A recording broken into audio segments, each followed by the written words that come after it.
নির্বাচন বিলম্বিত করতে পিআর দাবিতে আন্দোলনে কিছু দল অভিযোগ বিএনপির ৫ দাবিতে সারা দেশে জেলা প্রশাসকের কাছে জামায়াত সহ ইসলামী দলগুলোর স্মারকলিপি। নির্বাচন ঘিরে যে কোনো বিশৃঙ্খলা কঠোর হাতে দমন করবে সরকার। বিগত ৩ নির্বাচনে দায়িত্ব পালনকারীদের ত্রয়োদশ সংসদ ভোটে না রাখার ঘোষণা। গুমের মামলায় পরোয়ানাভুক্ত সেনা কর্মকর্তাদের বিচারের ক্ষমতা আছে ট্রাইব্যুনালের, জানালেন চিফ প্রসিকিউটর। শেখ হাসিনার বিরুদ্ধে যুক্তিতর্ক উপস্থাপন শুরু।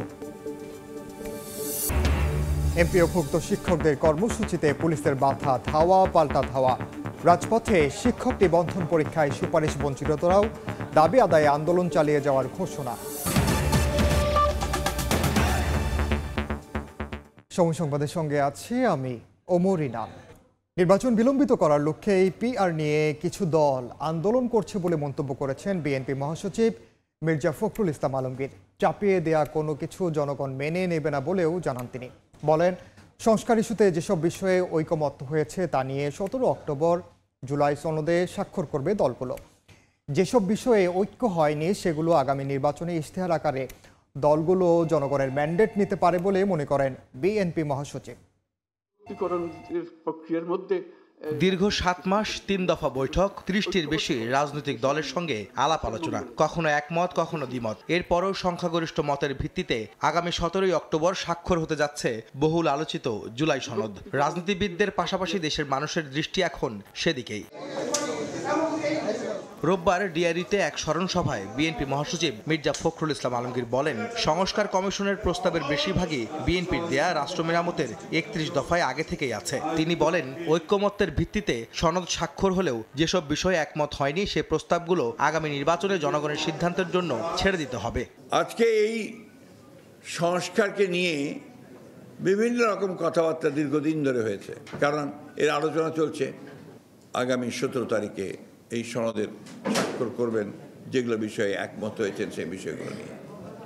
আর যে বিষয়গুলো একমত হওয়া যায়নি সেগুলো নিয়ে রাজনৈতিক দলগুলো জনগণের সামনে তারা নির্বাচনের সময় ম্যানিফেস্টো আকারে যাবেন এবং জনগণের কাছ থেকে সেটার যে তাদের মতামত, ম্যান্ডেট, সেটা আদায় করার চেষ্টা করবেন। সংখ্যানুপাতিক বা পিআর পদ্ধতিতে নির্বাচনের দাবির সমালোচনা করেন মির্জা ফখরুল। কয়েকটি দল নির্বাচন বিলম্বিত করতেই এই আন্দোলন করছে বলেও অভিযোগ করেন তিনি। পিআর পদ্ধতি, কয়েকটি রাজনৈতিক দল সেই পদ্ধতি কথা বলছে এবং তারা আন্দোলন করছে।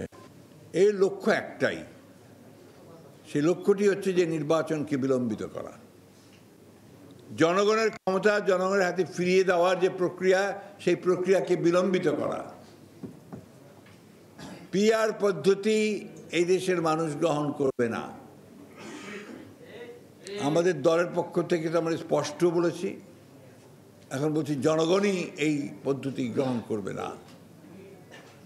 চাপিয়ে দেওয়া কোনো কিছু এই দেশের মানুষ গ্রহণ করবে না। দেশ নিয়ে অনেক ষড়যন্ত্র চলছে মন্তব্য করে বিএনপি মহাসচিব বলেন, যে কোনো চক্রান্ত মোকাবেলায় প্রস্তুত আছে দেশের মানুষ। অর্থেই দেশপ্রেমে বিশ্বাস করে। আহমেদ সালেহিন, সময় সংবাদ, ঢাকা।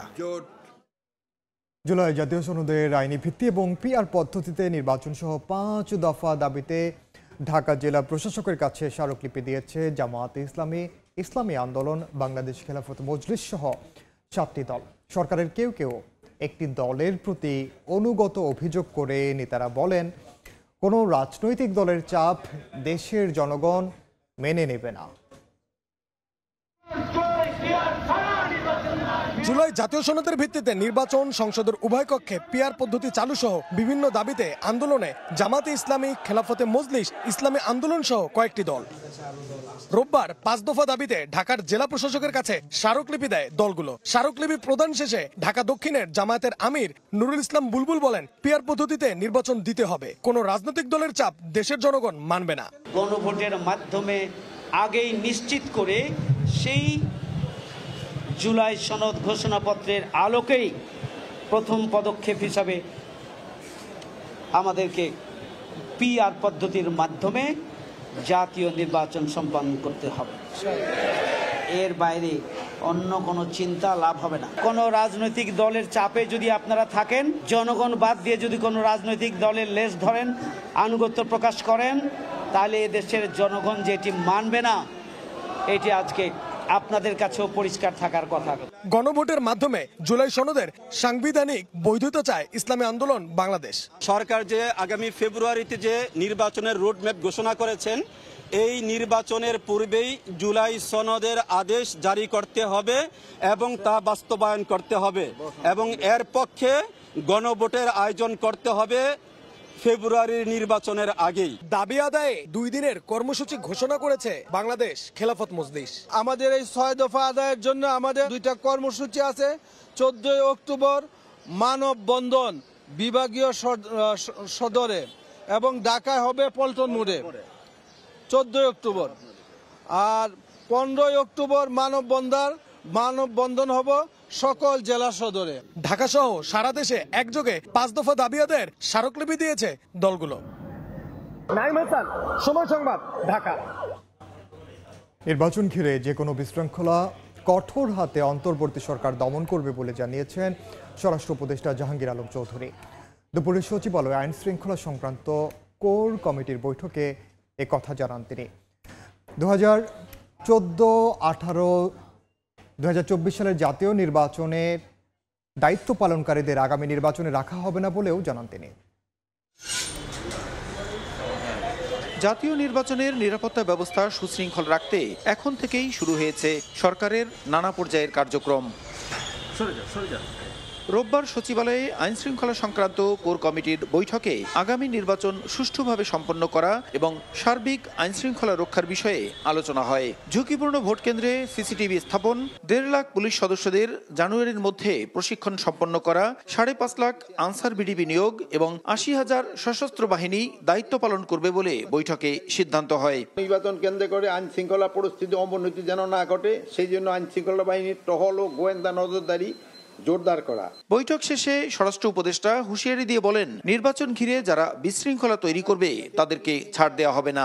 সুষ্ঠু ভোট প্রক্রিয়া নিশ্চিত করার জন্য যে কোনো বিশৃঙ্খলা সৃষ্টিকারী ব্যক্তি বা গ্রুপকে চিহ্নিত করে আইনের আওতায় এনে তাদের বিরুদ্ধে কঠোর ব্যবস্থা গ্রহণ করা। বলেন, বিগত 3টি নির্বাচনে যেসব কর্মকর্তা দায়িত্ব পালন করেছেন তাদেরকে আগামী জাতীয় নির্বাচনে দায়িত্ব প্রদান থেকে বিরত রাখা হবে।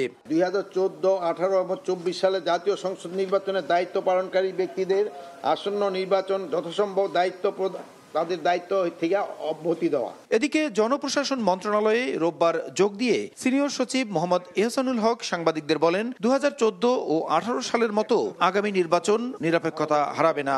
যদি ক্ষমতাবান থাকবেন, উনি ক্ষমতা যদি ব্যবহার না করেন তাইলেও তার বিচার হবে, ভয় পাওয়ার কিছু নাই। গোলমাল করবেন, সেন্টার বন্ধ করে দিয়ে প্রিজাইডিং অফিসার শেষ। পর্যাপ্ত প্রোটেকশন পেলে নিরপেক্ষ নির্বাচন পরিচালনা সম্ভব বলেও মন্তব্য করেন জনপ্রশাসন সচিব। পদক্ষেপে দায়িত্ব পালনের সুযোগ পাই, ডেফিনেটলি আমার অফিসাররা সবাই নিরপেক্ষভাবে দায়িত্ব পালন করবে। প্রসূন আশিস, সময় সংবাদ, ঢাকা। শাপলা প্রতীক নির্বাচন কমিশনের তালিকায় যোগ করা হবে কিনা সে বিষয়ে এখনও কোনো সিদ্ধান্ত হয়নি বলে জানিয়েছেন প্রধান নির্বাচন কমিশনার AMM নাসির উদ্দিন। দুপুরে চট্টগ্রামে নির্বাচন উপলক্ষে জেলা প্রশাসন ও আইন শৃঙ্খলা বাহিনীর সঙ্গে মতবিনিময় সভায় কথা জানান তিনি। আমরা একটা ট্রান্সপারেন্ট স্বচ্ছ নির্বাচন উপহার দিতে চাই, লুকানো কোনো নির্বাচন দিতে চাই না, রাতের অন্ধকারে ভোট আমরা চাই না। আমরা চাই যে পরিষ্কার পরিচ্ছন্ন সবার দৃষ্টিগোচর হয় এমন একটা ইলেকশন দিতে। যারা এনসিপিতে নেতৃত্বে আছেন এখন তারা কিন্তু 2024-এর আন্দোলনে অ্যাক্টিভলি পার্টিসিপেট করে ইনভলভ ছিলেন, এমন লোকজনই কিন্তু এই দলটা নেতৃত্ব দিচ্ছে। তারা গণতন্ত্রায়নের পথে নিজেরা বাধা সৃষ্টি করবেন, এইটা আমি মনে করি না। সময় সংবাদে আরও থাকছে, ময়মনসিংহ বিভাগের সব জেলা থেকে ঢাকামুখী বাস বন্ধ। জুলাই যোদ্ধাকে নাজেহালের অভিযোগ নিয়ে বাস মালিক শ্রমিকদের সঙ্গে এনসিপি নেতাদের বিরোধ, যাত্রীদের ভোগান্তি। ওয়ার্ল্ড ফুড ফোরামের ফ্ল্যাগশিপ ইভেন্টে যোগ দিতে ইতালির রোমের উদ্দেশ্যে ঢাকা ছেড়েছেন প্রধান উপদেষ্টা ডক্টর মোহাম্মদ ইউনুস। প্রধান উপদেষ্টা ও তার সফর সঙ্গীদের বহনকারী বাংলাদেশ বিমানের একটি ফ্লাইট বেলা 11:30 শাহজালাল আন্তর্জাতিক বিমানবন্দর থেকে রোমের উদ্দেশ্যে যাত্রা করে। প্রধান উপদেষ্টার প্রেস সচিব শফিকুল আলম এ তথ্য নিশ্চিত করেছেন। সফরসূচি অনুযায়ী অধ্যাপক ইউনুস ফোরামের মূল অধিবেশনে আমন্ত্রিত অতিথি হিসেবে ভাষণ দেবেন। পাশাপাশি তিনি ইতালির প্রধানমন্ত্রী জর্জিয়া মেলোনি ও বিভিন্ন আন্তর্জাতিক সংস্থার প্রধানের সঙ্গে বৈঠক করবেন। এসব বৈঠকে খাদ্য নিরাপত্তা, দারিদ্র্য নিরসন ও টেকসই উন্নয়ন সহ বৈশ্বিক ইস্যু নিয়ে আলোচনা হবে। 15 অক্টোবর প্রধান উপদেষ্টার দেশে ফেরার কথা রয়েছে। এমপিওভুক্ত শিক্ষা প্রতিষ্ঠান জাতীয়করণের দাবিতে আন্দোলনরত শিক্ষকদের সঙ্গে পুলিশের ধাওয়া পাল্টা ধাওয়ার ঘটনা ঘটেছে। দুপুরে জাতীয় প্রেস ক্লাব এলাকায় আন্দোলনকারী ও পুলিশ মুখোমুখি অবস্থান নিলে উত্তেজনা ছড়িয়ে পড়ে। এর আগে সকাল থেকে ওই এলাকায় অবস্থান নিতে শুরু করেন এমপিওভুক্ত শিক্ষকরা। তারা প্রেস ক্লাবের সামনের সড়কে অবস্থান নিলে যান চলাচল বন্ধ হয়ে যায়। পরে আন্দোলনকারীদের প্রেস ক্লাব ছেড়ে শহীদ মিনারে যাওয়ার আহ্বান জানায় পুলিশ, কিন্তু এরপরও সড়ক ছেড়ে না গেলে সাউন্ড গ্রেনেড, জল কামানো, লাঠি চার্জ করে আন্দোলনকারীদের সরিয়ে দেওয়া হয়।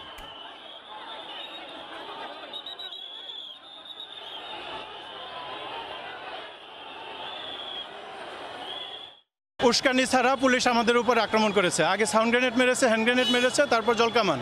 অথচ শিক্ষকরা এখানে শান্তিপূর্ণভাবে আন্দোলন করতেছিল। আর ন্যায্য অধিকারের কথা বললেই সরকার আমাদের উপরে তেড়ে আসে এবং আমাদেরকে নাজেহাল করার চেষ্টা করে। আমাদের দাবি 20% দিয়ে দিক, আমরা সুন্দর করে বাসায় চলে যাব।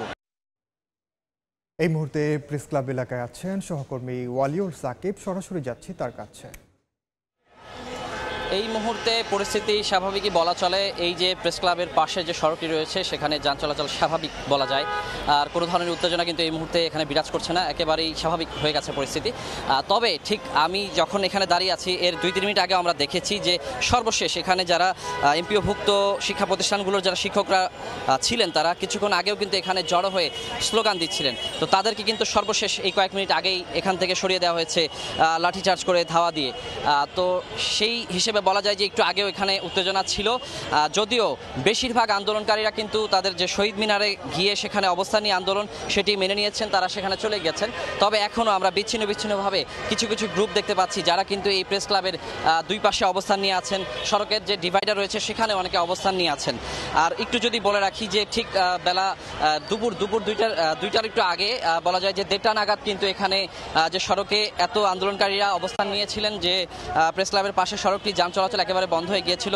তো পুলিশ কিন্তু বারবার তাদেরকে বোঝাচ্ছিলেন যেন তারা সড়ক ছেড়ে চলে যান, এবং বিশেষ করে যে শহীদ মিনারে গিয়ে আন্দোলন করার যে আহ্বানটি সেটি পুলিশের পক্ষ থেকে বারবার জানানো হয়েছিল। তবে আন্দোলনকারীরা বলছেন যে তারা কিন্তু কোনো ধরনের সহিংসতা করেননি, কোনো ধরনের যে বিশৃঙ্খলা করেননি। তারা কিন্তু বলছেন যে শান্তিপূর্ণভাবে এখানে অবস্থান নিয়ে যে তাদের যে দাবিগুলো রয়েছে সেগুলো তারা তুলে ধরছিলেন। তবে হঠাৎ করেই পুলিশ আসলে যে সাউন্ড গ্রেনেড ছোড়া শুরু করে এবং এখানের পরিস্থিতি কিন্তু উত্তেজনা ছড়িয়ে পড়ে, এবং আমরা কয়েকবার কিন্তু দেখেছি যে পুলিশ এবং আন্দোলনকারীদের মধ্যে ধাওয়া পাল্টা ধাওয়ার ঘটনা ঘটেছে, এবং পরবর্তীতে আমরা দেখেছি যে জলকামান ছুড়েও কিন্তু আন্দোলনকারীদের পুলিশ ছত্রভঙ্গ করার চেষ্টা করেছে, এবং এক পর্যায়ে আমরা দেখেছি যে লাঠিচার্জও করা হয়েছে, এবং এখানে আমরা কিন্তু দেখেছি যে বেশ কয়েকজন আহত হওয়ার কথাও কিন্তু তারা বলছিলেন। আর পরবর্তীতে আসলে প্রথমত আমরা দেখেছি যে আন্দোলনের আগেই এখানকার যে সংঘর্ষ সেটির আগেই কিন্তু একটি পক্ষ কিন্তু শহীদ মিনারে চলে গিয়েছিলেন। পরবর্তীতে সহিংসতা শেষ হওয়ার পর কিংবা উত্তেজনা শেষ হওয়ার পর কিন্তু অনেকেই শহীদ মিনারের দিকে গিয়েছেন, তবে এখনও বিচ্ছিন্নভাবে অনেকে কিন্তু এখানে অবস্থান নিয়ে আছেন। তো তাদের মূল দাবি কিন্তু একটাই, যে তাদের যেন বাড়ি ভাড়া ভাতা, চিকিৎসা ভাতা এবং উৎসব ভাতা যোগ করা হয়। তো এই ছিল আমার কাছে এখন পর্যন্ত প্রেস ক্লাব থেকে সবশেষ খবর। রাজধানীর প্রেস ক্লাবের সামনে থেকে জানাচ্ছিলেন সহকর্মী ওয়ালিউল সাকিব। এদিকে রাজধানীর শাহবাগে আবারও আন্দোলনে এনটিআরসির 18তম শিক্ষক নিবন্ধন পরীক্ষায় সুপারিশ বঞ্চিতরা। দ্রুত প্রজ্ঞাপন দিয়ে নিয়োগ নিশ্চিত না হওয়া পর্যন্ত আন্দোলন চালিয়ে যাওয়ার ঘোষণা দেন তারা। রোববার সকালে শাহবাগে জাতীয় জাদুঘরের সামনে বিক্ষোভ শুরু করেন শিক্ষক নিবন্ধন পরীক্ষায় চূড়ান্ত উত্তীর্ণ সনদধারীরা। বিক্ষোভ সমাবেশে সারা দেশ থেকে আসা প্রার্থীরা প্রজ্ঞাপনের দাবিতে অবস্থান নেন। এ সময় তারা বলেন 60,000-এর বেশি শূন্য পদ থাকার পরও তাদের নিয়োগের জন্য সুপারিশ করেনি এনটিআরসিএ। দাবি জানান 31 ডিসেম্বরের মধ্যে শূন্য পদগুলোতে নিয়োগ দিতে হবে। দাবি আদায় না হওয়া পর্যন্ত শাহবাগে অবস্থান কর্মসূচি চালিয়ে যাওয়ার ঘোষণা দেন আন্দোলনকারীরা। তথ্য উপত্য বিশ্লেষণ করে প্রাতিষ্ঠানিক বাধা তুলে দিয়ে প্রয়োজনীয় শূন্যপদ যুক্ত করে আমাদের 16,213 জন প্রত্যেককেই নিয়োগের আওতায় নিয়ে আসতে হবে। ব্লক করে দেবো, আমরা আজকে সারাদিন এখানে থাকবো এবং আমাদের যে প্রজ্ঞাপন, আমাদের মূল দাবি সেটা আমরা এখান থেকে নিয়েই যাব। বাদ দিয়ে উনি 19তমতে নতুন করে সার্কুলার দিবে, দিয়ে দেশের রাজস্ব উনি বৃদ্ধি করবে। আচ্ছা, এনটিআরসি আর রাষ্ট্রের কি এতই অভাব পড়ছে যে বেকারদের কাছ থেকে উনি এইভাবে পয়সা খরচ করে উনি রাজস্ব বাড়ানোর চিন্তা ভাবনা করে? এগুলো কি স্বৈরাচারী আচরণ না? পরে জাদুঘর থেকে মিছিল নিয়ে শাহবাগ শাহবাগ মোড়ে যাওয়ার উদ্দেশ্যে রওনা দেন আন্দোলনকারীরা। তবে কিছু দূর এগিয়ে যেতেই পুলিশের বাধার মুখে ব্যারিকেডের সামনেই স্লোগান দেন তারা। বলেন সরকারের পক্ষ থেকে বৈষম্য নিরসনে বারবার আশ্বাস দিলেও সমস্যা সমাধান করা হয়নি। আজকে প্রিলি রিটার্ন ভাইবা পাস করার পরেও এনডিএসি চেয়ারম্যান আমাদেরকে অযোগ্য বলে বলতেছে যে আমরা অযোগ্যতার জন্য আমাদের জব হয়নি। কিন্তু আমরা হচ্ছে যদি নোটিশ করি বা খেয়াল করি দেখবেন আমাদের থেকে নিম্ন মার্কধারীরা কিন্তু জব পেয়েছে। এটা কোথাকার নিয়ম? 213 জনের মধ্যে একজন প্রার্থী আমাদের একজন শিক্ষক আত্মহত্যা করেছেন। আমি এটাকে আত্মহত্যা বলবো না, এনটিআরসি এর ভয়ঙ্কর নীতিমালা এই হত্যার জন্য দায়ী। 18তম শিক্ষক নিবন্ধন পরীক্ষায় অংশ নেন 18,65,000 প্রার্থী। তাদের মধ্যে উত্তীর্ণ হন 57,213 জন। এর মধ্যে 41,000 জনকে সুপারিশ করা হলেও বাকি 16,213 জন বাদ পড়েন। সানবির রূপল, সময় সংবাদ, ঢাকা। সময় সংবাদে আরও থাকছে। হংকং চায়নায় বিড়ম্বনার শিকার বাংলাদেশ দল। ভাড়া দিয়েও অনুশীলনের জন্য মাঠ পাচ্ছে না হামজা জামালরা। ফুটবলারদের মানসিকভাবে দুর্বল করতে অসহযোগিতা করছে স্বাগতিকরা। জুলাই যোদ্ধাকে নাজেহালের অভিযোগ নিয়ে বিরোধে বাস মালিক শ্রমিক ও এনসিপি নেতারা। এ ঘটনার জেরে পূর্ব ঘোষণা ছাড়া ঢাকা ময়মনসিংহ রুটে বিভাগের সব জেলা থেকে বাস চলাচল বন্ধ রেখেছে জেলা পরিবহন মালিক সমিতি। এতে চরম ভোগান্তিতে যাত্রীরা। পরিবহন সংশ্লিষ্টরা বলছেন মালিক ও শ্রমিক নেতাদের সিদ্ধান্ত ছাড়া গাড়ি চালাবেন না তারা। দীর্ঘক্ষণ অপেক্ষার পরও মিলছে না বাস। অবরোধের কারণে বন্ধ পরিবহনটি, তাই তো ঢাকাগামী যাত্রীরা বিড়ম্বনায়। রোববার ভোর থেকে ময়মনসিংহ নগরীর বাস স্ট্যান্ড থেকে ঢাকার উদ্দেশ্যে কোনো বাস ছেড়ে যায়নি। এতে বিপাকে পড়েছেন রাজধানীগামী যাত্রীরা। অনেকে বিকল্প উপায়ে গন্তব্যে যাওয়ার চেষ্টা করছেন, তবে গুনতে হচ্ছে বাড়তি ভাড়া। আমার একটা ইন্টারভিউ, এখন আমি কি করবো আমি কিছুই বুঝতে পারতেছি। জরুরি কাজে বোনরে নিয়ে ঢাকা যাব পাসপোর্ট অফিসে, কিন্তু দুর্ভাগ্য এখন কিভাবে যাব, টেনশনে আছে। একই অবস্থা বিভাগের সব জেলায়। বাস না পেয়ে জরুরি গন্তব্যে যেতে পারছেন না যাত্রীরা। সবচেয়ে বিপাকে পড়েন গাজীপুরগামী পোশাক শ্রমিক, নিম্ন আয়ের মানুষ। অনেকেই বাড়তি টাকা দিয়ে সিএনজি ও পিকআপে করে জীবনের ঝুঁকি নিয়ে গন্তব্যে যাচ্ছেন। গত পরশুদিন থেকেই তো গাড়িটা বন্ধর পরে কালকে একটু সিদ্ধান্ত হলো গাড়ি চলবে, তাই 2টা গাড়ি যাওয়ার পরে আবার বন্ধ। যাত্রীদেরকে আর কোনোভাবে ভোগান্তিতে না দেয়, দ্রুত সম্ভব এটা সমাধানে যাওয়ার জন্য। অন্যদিকে বাস শ্রমিক চালকরাও কর্মসংস্থানের নিশ্চয়তার দাবিতে অনশন ধর্মঘটের ডাক দিয়ে দ্রুত সমস্যা সমাধানের দাবি জানান। উস্কানিমূলক যে ঝামেলা সৃষ্টি করতেছে তাদেরকে আইনের আওতায় আনা হোক, এগুলা যে আর কোনো শ্রমিকের প্রতি বিভ্রান্তি সৃষ্টি না করে। জেলা প্রশাসক বলছেন ভোগান্তি নিরসনে পরিবহন মালিক সমিতির নেতাদের সঙ্গে আলোচনা অব্যাহত রয়েছে। যাচাই বাছাই করার জন্য একটা কমিটি গঠন করে দিয়েছি, সেই কমিটি যাচাই বাছাই করে দেখবে। আশা করছি যে হয়তো তারা আমাদের আহ্বানে সাড়া দিবেন, সাড়া দিলে পরে হয়তো আশা করছি আলোচনার মাধ্যমে সমস্যার সমাধান করবে। গত 10 অক্টোবর ময়মনসিংহ নগরীর মাসকান্দা বাস স্ট্যান্ডে গেজেটভুক্ত মুক্তিযোদ্ধা আবু রায়হানকে নাজেহালের অভিযোগ ওঠে ইউনাইটেড পরিবহনের এক শ্রমিকের বিরুদ্ধে। পরে সেই পরিবহনের ব্যানারে থাকা আওয়ামী লীগ নেতা আমিনুল হক শামীমের মালিকানাধীন বাস চলাচল বন্ধের দাবি জানিয়ে অবস্থান কর্মসূচি পালন করেন জুলাই যোদ্ধা ও এনসিপি নেতারা। শনিবার পাল্টা অবরোধ কর্মসূচি দেন শ্রমিকরা। পরে ইউনাইটেড পরিবহনের 16টি বাস বন্ধ রাখার সিদ্ধান্ত জানায় প্রশাসন। এর প্রতিবাদে বন্ধ করে দেওয়া হয় বিভাগের সব জেলার ঢাকাগামী বাস। তানজিনা তাসনিম, সময় সংবাদ। সারা দেশে প্রথমবারের মতো শুরু হলো মাসব্যাপী টাইফয়েড টিকাদান ক্যাম্পেইন। সকালে রাজধানীর আজিমপুরে স্যার সলিমুল্লাহ মুসলিম এতিমখানায় কর্মসূচির উদ্বোধন করেন স্বাস্থ্য উপদেষ্টা নূরজাহান বেগম। বলেন টিকাদানের মধ্য দিয়ে দেশে টাইফয়েড মৃত্যু রোধ করা সম্ভব। আগামী 13 নভেম্বর পর্যন্ত চলবে এ কর্মসূচি। টাইফয়েডে মৃত্যু রোধে প্রথমবারের মতো সারা দেশে একযোগে শুরু হলো টিকাদান কর্মসূচি। 9 মাস থেকে 15 বছরের কম বয়সী প্রায় 5 কোটি শিশু বিনামূল্যে পাবে ইনজেক্টেবল টাইফয়েড টিকা। রোববার সকালে রাজধানীর আজিমপুরে স্যার সলিমুল্লাহ মুসলিম এতিমখানা কেন্দ্রে কর্মসূচির উদ্বোধন করেন স্বাস্থ্য ও পরিবার কল্যাণ উপদেষ্টা নূরজাহান বেগম। উপস্থিত ছিলেন সমাজ কল্যাণ উপদেষ্টা শারমিন এস মুর্শিদও। জাতীয়ভাবে টাইফয়েডের টিকাদান কর্মসূচিকে মাইল ফলক হিসেবে উল্লেখ করেন সমাজ কল্যাণ উপদেষ্টা। আর স্বাস্থ্য উপদেষ্টা বলেন এই কর্মসূচির মধ্য দিয়ে দেশে টাইফয়েডে মৃত্যুরোধ সম্ভব। প্রতি বছর 8,000 মানুষ এই টাইফয়েডে মারা যায়। এই যে মানুষগুলি মারা যাচ্ছে, আমরা যদি তাদেরকে বাঁচাতে চাই তাহলে আমাদের এই ভ্যাকসিনের দরকার আছে। এই ভ্যাকসিনটা আমরা এই প্রথমবারের মতো বাংলাদেশে শুরু করতে যাচ্ছি। এই টিকাদানের কর্মসূচির যে লঞ্চিংটা আজকে হচ্ছে, এটা সারা দেশব্যাপী হতে যাচ্ছে। এটা খুবই একটা সুখবর আমাদের জন্য। এদিন ভিকারুন্নেসা স্কুল অ্যান্ড কলেজে টিকাদান কর্মসূচির উদ্বোধন করেন প্রধান উপদেষ্টার বিশেষ সহকারী অধ্যাপক ডাক্তার সাইদুর রহমান এবং রেসিডেন্সিয়াল স্কুল অ্যান্ড কলেজে উদ্বোধন করেন প্রাথমিক ও গণশিক্ষা উপদেষ্টা বিধান রঞ্জন রায় পোদ্দার। পরে উপদেষ্টা বলেন, প্রতি বছর অসংখ্য শিশু প্রাণ হারায় পরিবারের সচেতনতার অভাবে। আমরা যদি টাইফয়েডের ব্যাপারে সতর্ক থাকি, খাওয়া দাওয়া এবং হাত ধোয়ার ব্যাপারে, এবং আমরা যদি টিকা নিই, তাহলে আমরা আশা করি এর থেকে আমরা মুক্তি পাব। 30 অক্টোবর পর্যন্ত 14 কর্মদিবসে শিক্ষা প্রতিষ্ঠানে টিকা দেয়া হবে। শনিবার ও বাকি দিনগুলোতে মিলবে নিয়মিত টিকাদান কেন্দ্রে। আর 30 অক্টোবরের পর থেকে 13 নভেম্বর পর্যন্ত দেয়া হবে কমিউনিটি পর্যায়ে। মনির হোসাইন, সময় সংবাদ, ঢাকা। চলতি বছরে শেষ হচ্ছে না দেশের তৃতীয় সাবমেরিন কেবল সিমিওই-6 স্থাপনের কাজ। প্রধান উপদেষ্টার বিশেষ সহকারী জানিয়েছেন, 2026 সালের মাঝামাঝি বা শেষ নাগাদ বাণিজ্যিক কার্যক্রমে আসবে তৃতীয় সাবমেরিন কেবল। এর সক্ষমতা হবে 17,000 GBps, যা দেশের ব্যান্ডউইথ ঘাটতি পূরণে গুরুত্বপূর্ণ ভূমিকা পালন করবে। করোনা মহামারীর পর সামাজিক মাধ্যমে যোগাযোগ, পড়াশোনা, কেনাকাটা সহ নানা কারণে বেড়েছে ইন্টারনেটের ব্যবহার। বর্তমানে দেশে 8,400 GBps ব্যান্ডউইথ ব্যবহৃত হচ্ছে।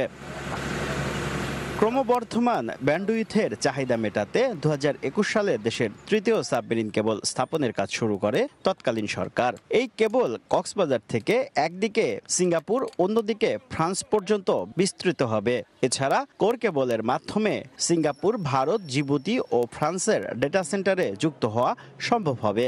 693 কোটি টাকা ব্যয়ের এই প্রকল্পের কাজ শেষ হওয়ার কথা ছিল 2024 সালের জুনে। তবে নির্ধারিত সময় কাজ শেষ করতে না পারায় প্রকল্পের মেয়াদ বাড়ানো হয় চলতি বছরের জুন পর্যন্ত।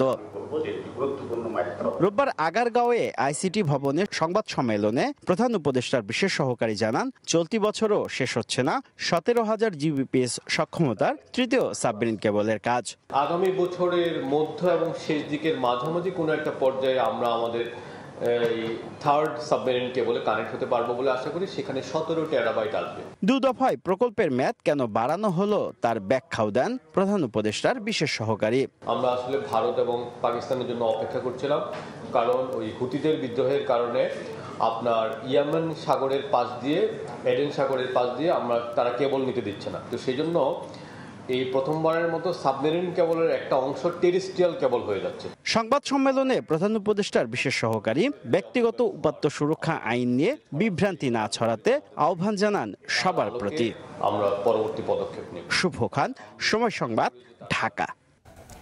বেহাল ঢাকা সিলেট মহাসড়ক সংস্কার, যানজট নিরসন সহ নানা দাবিতে সিলেট নগরের কোর্ট পয়েন্টে অবস্থান কর্মসূচি পালন করেছেন এলাকাবাসী।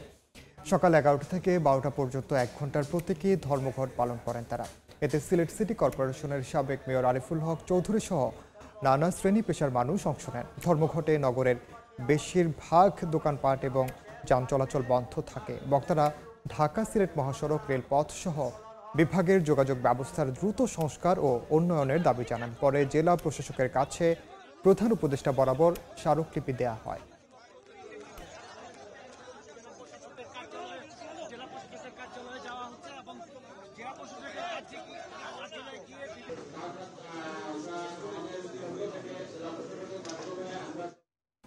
একদিকে কমছে বেসরকারি খাতে ঋণ প্রবৃদ্ধি, অন্যদিকে প্রান্তিক ঘুরতেই 20% বেশি করে বাড়ছে খেলাপি ঋণের পরিমাণ।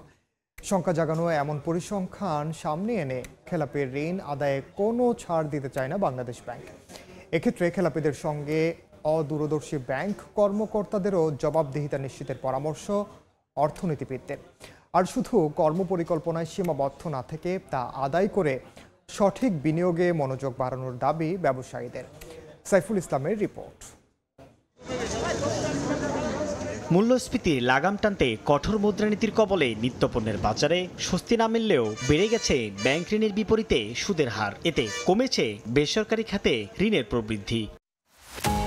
বাংলাদেশ ব্যাংকের তথ্য, গত বছরের জুলাইয়ে যেখানে বেসরকারি খাতে ঋণ প্রবৃদ্ধি ছিল 10.13%, এক বছর পর নেমেছে 6.52%, তা আরও কমে আগস্ট শেষে হয়েছে 6.35%, যা গেল 22 বছরের মধ্যে সর্বনিম্ন। এমন ঋণ ধারায় বিনিয়োগ খরায় ভুগছেন ব্যবসায়ীরা। আমরা লোকালরাও কনফিডেন্স পাচ্ছি না, বিদেশিরাও তো কনফিডেন্স পাচ্ছিই না। তো ওইটার জন্য একটা স্টেবল গভর্নমেন্ট দরকার, স্টেবল ব্যাংকিং পলিসি দরকার। ব্যাংকিংয়ের জন্য একটা যে অবস্থা, অনেক ব্যাংক ইদানিং আপনার লোনও দিচ্ছে না, অনেক আর্থিক প্রতিষ্ঠান ইনভেস্ট করে বসে আছে, সেফেস্ট রিটার্ন। ও ইনভেস্ট করে দিয়েছে, ও জানে 12% পাবে, ও দেখা যাবে ইন্ডাস্ট্রির দিকে যাবেই না। বেসরকারি খাতে ঋণ প্রবৃদ্ধি কমার বিপরীতে প্রতি 3 মাসে 20% বেশি করে বেড়েছে খেলাপি ঋণের পরিমাণ, যা গেল জুন শেষে দাঁড়িয়েছে 5,30,428 কোটি টাকায়। সেপ্টেম্বর প্রান্তিকে তা ছাড়িয়ে যেতে পারে 6,30,000 কোটি টাকা। এমন শঙ্কা জানিয়ে খেলাপির ভারে নুয়ে পড়া দেশের ব্যাংক খাতকে টেনে তুলতে ঋণের বিপরীতে থাকা সম্পত্তি স্ব ব্যাংকের নিয়ন্ত্রণে নিতে কঠোর হতে চায় কেন্দ্রীয় ব্যাংক। ইন্টারেস্ট তো প্রতিনিয়ত ইম্পোজ হচ্ছে, অতএব আগামী 3 মাসে যদি একটি টাকাও সে সকল খেলাপিরা ব্যাক না করে, শুধু সুদ আরোপের ফলে তো আরো 20% বেড়ে যাবে। যত প্রকার আইনি পদক্ষেপ নেওয়া যায় তাদের ক্ষেত্রে নিতে। এক্ষেত্রে খেলাপিদের সঙ্গে সংশ্লিষ্ট ব্যাংক কর্মকর্তাদেরও জবাবদিহিতা নিশ্চিত করার তাগিদ অগ্রণী ব্যাংকের চেয়ারম্যানের। Top manager, managing director, deputy managing director, এদের অর্ডার ছাড়া নিচের লেভেল লোন দিতে পারে না। যতক্ষণ না টাকা ফেরত না দিবে ততক্ষণ জেলে তাকে থাকার কথা।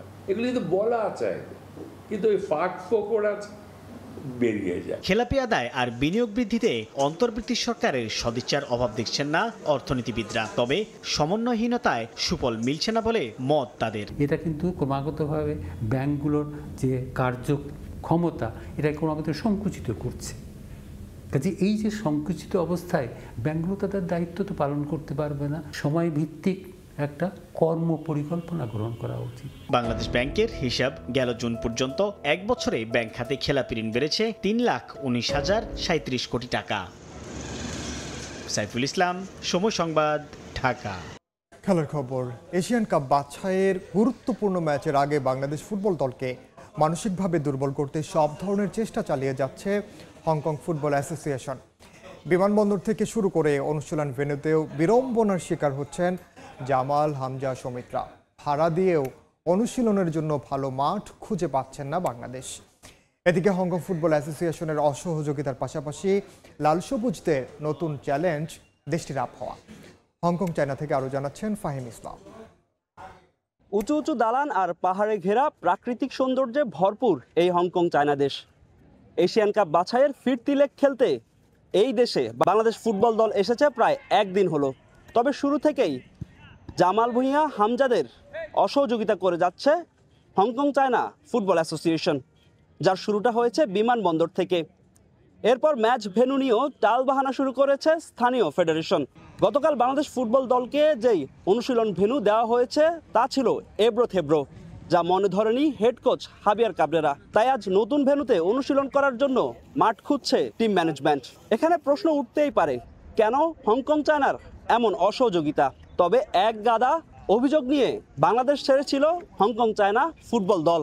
তাদের অভিযোগ ছিল বাংলাদেশ ফুটবল ফেডারেশন নাকি তাদের ঠিকমতো সহযোগিতা করেনি। তাহলে কি তার বদলা নিচ্ছে তারা? আরও একটি কারণ হতে পারে, গুরুত্বপূর্ণ ম্যাচের আগে বাংলাদেশ দলকে মনস্তাত্ত্বিকভাবে ডাউন করার জন্য হংকং চায়না নতুন কোনো চাল চালছে না তো। পেছনের যে বিল্ডিংটা দেখছেন, ঠিক এই বিল্ডিং এর মতো আকাশ ছোঁয়া স্বপ্ন নিয়ে হংকংয়ে এসেছে বাংলাদেশ ফুটবল দল।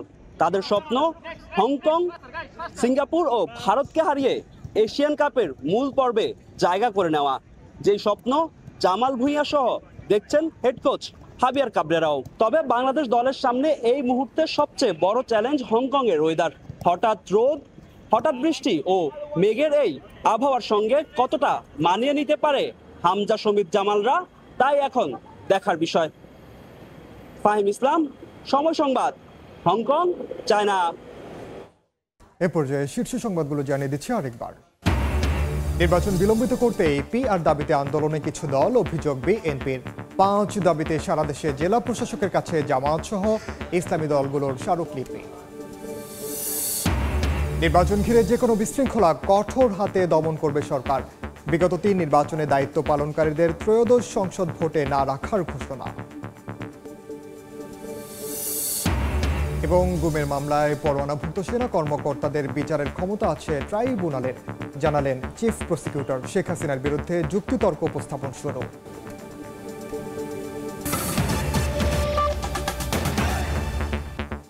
এই ছিল সমূহ সংবাদে। আন্তর্জাতিক সময়ের সঙ্গে থাকবেন সহকর্মী রোজা চৌধুরী। ধন্যবাদ ইনান। আন্তর্জাতিক সময় নিয়ে আসছি কিছুক্ষণ পর, সঙ্গে থাকুন সময়ের।